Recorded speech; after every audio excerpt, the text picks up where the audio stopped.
what is the minimum you would trade Kittle for? Again, he's different than Bosa because he's older. He's on his second contract. He's expensive, but both dudes did miss a significant chunk of the season. And Kittle misses games every year. He's very physical. He just throws his body around.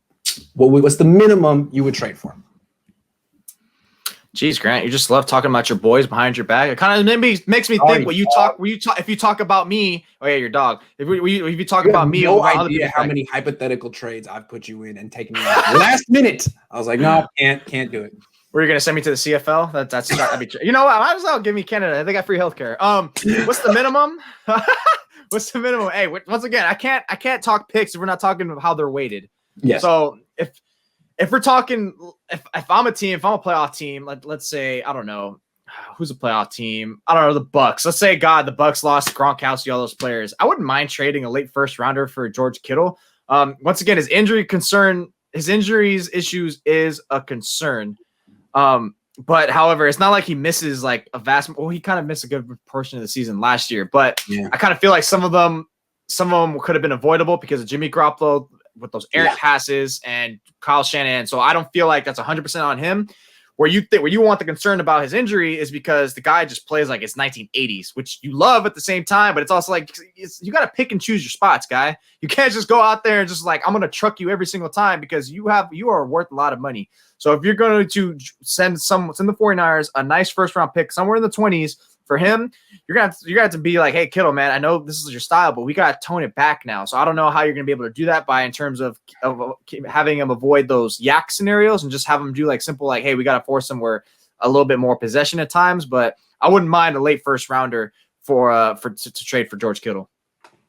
I don't see a team meeting George Kittle's value off an injury-filled year. I think he's definitely worth a first-round pick, if not more picks than that, but I just don't see a team doing that. But I wouldn't accept anything less than a top 15 pick, and I don't think that would be a possibility. And that's because, once again, I think Kittle's really important to this offense.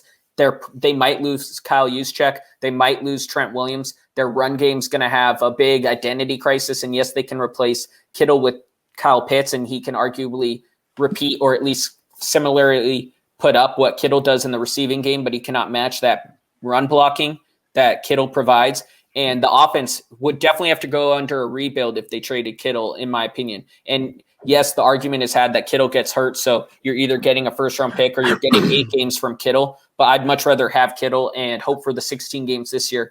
And if he plays really well, then his value will be a top 15 pick, hands down, and teams would offer that. Or you can keep him and you have one or two of the top 10 he was in the top 100 this year in the NFL.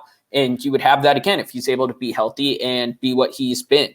So I just wouldn't trade him for anything less than that. And I don't think any team would offer that. So not trading him. You know what? I bet you the Packers would trade their first round pick for him if he was on the table.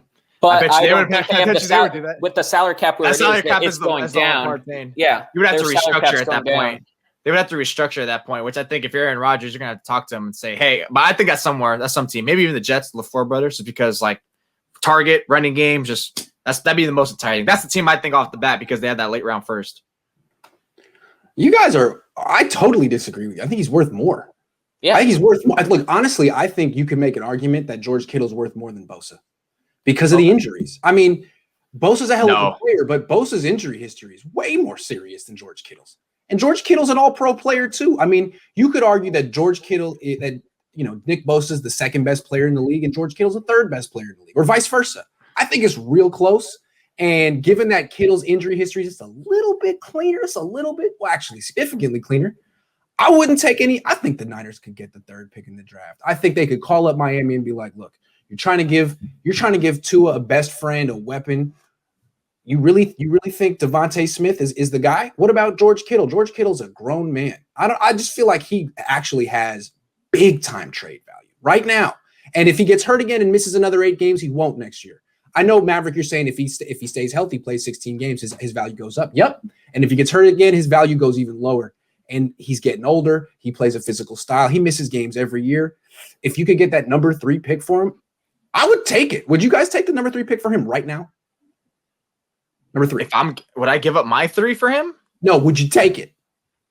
Yeah, I definitely would take it. I think I would take it. consider it. Yeah. I don't necessarily if they're going to rebuild, I'd take it. But if they're trying to win in 2021, I'm not taking it. Fair enough. That's a good answer. Now, no, Bosa's worth more, bro. What are you talking about? He plays a more impactful position. Dude, two torn ACLs. That's part of the equation, though. That's what I'm saying. I think some teams might be scared off by his injuries. But part of the conversation also is the salary differences and Kittle playing a position that, he is one of two guys or one of three guys, if you include Waller in that conversation, one of three guys that are much better than the rest of the players at his position. But he's also much more expensive. And Bosa is one of the top 10 guys at his position, arguably, and is cheap. Good point. Who is Quinn Miners? Did anyone heard of him? That's the Wisconsin Whitewater guy that got famous at the Senior Bowl. Okay. When does he get taken? That's the guy that has like the belly and stuff like that. What's his deal? I think second and third round is where people are saying, and from what I read, he's a future center and he'd be guard first year. I really like him. If the Niners got him in the second or third round, that'd be a great pick, in my opinion. Boom. There you go. Thank you, Maverick. That was great. All right. Well, those are all of our topics. Thank you for humoring me on the Bosa Kittle talk. I know it's kind of like painful and uncomfortable for Niner fans. It's like, I like that kind of stuff. But Niner fans are like, can you stop trading away my I have the jersey. I spent $100. Stop. Okay, fair enough. Because I know, like, when I was a kid, A's fans would just hate the idea. Oh, now we're going to trade Miguel Tejada. That's supposed to be fun. I'm supposed to like that we're going to trade Tim Hudson. Like, okay, yes. You're going to love it. You're going to love these prospects. That's why I never bought A's jerseys as a kid. I still have the same gold one, which is blank. Like, nope, I'm not buying that. You go to the free jersey giveaways. That's the way to do it. You go to the free. That's dude, even those are janky, man. They're all like, oh my god, dude. My Ryan Sweeney Orange Crush A's jersey. You can't compete with that. Ryan Sweeney.